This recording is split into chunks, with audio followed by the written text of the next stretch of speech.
Teflon Don was acquitted, but the trial exposed the crimes of the Gambino family. Next Tuesday, CBS movie Getting Gotti tells Diane Giacalone's story, and she is here this morning with Lorraine Bracco, who plays her. Good morning. Morning. Talk to us a little bit. Take us back to the mid-'80s when you started to go after this guy. What was inside you that made you think you had to get him?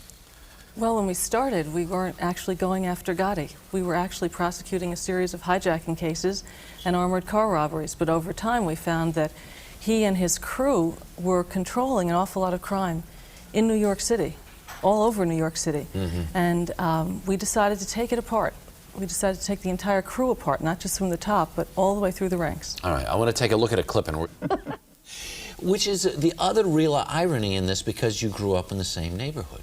I did. I grew up in Queens, out in Richmond Hill, Ozone Park, and saw the kinds of seductions that went on, the corruption of young people that went on. And the social club, the so-called social club, is right next to... It's close to a school I went to. It's next to the church that we went to. Now, how is it for you, Lorraine, to play not only somebody real, but someone that you end up talking with on a regular basis about how real this story is? What difficulties did it present to you? Oh, it wasn't difficult. It was really kind of nice to be able to have Diane and go back to her and say, well, what happened then, and what happened here, and things like that. Yeah. Different, though, certainly different than, had you ever had an experience like this before?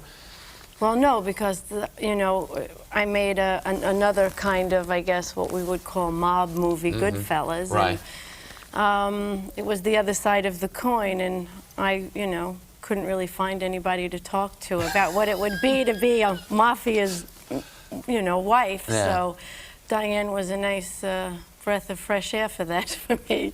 Interesting, looking at that scene from in the little diner there, the notion that, because you look at a Goodfellas, which in some ways depicts a dark underside of what that life was like, but the Teflon Don, this guy would come on the news in his spectacular suits and with Bruce Cutler, and he almost became like a folk hero.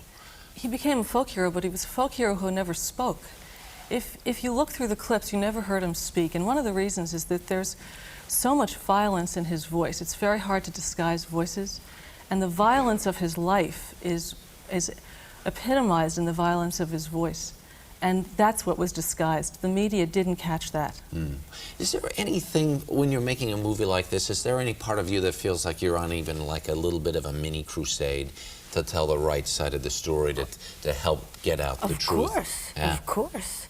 And that was something that, besides when I had gotten the script, you know, Diane jumped at me. It wasn't so much the fact that it was John Gotti and the whole mob thing, because I'd already kind of done that. But what had interested me was Diane and Diane's plight, and who was this girl who came from that neighborhood that had to do the right thing for herself. And I was very, very interested in this, and I always know I'm interested in a script when I can't sleep and I keep thinking about it, or it wakes me up and I go, my God, this really happened to this girl. What happened? Who? How? When? So we'll find out all of that next week, next Tuesday night, when the movie is on television.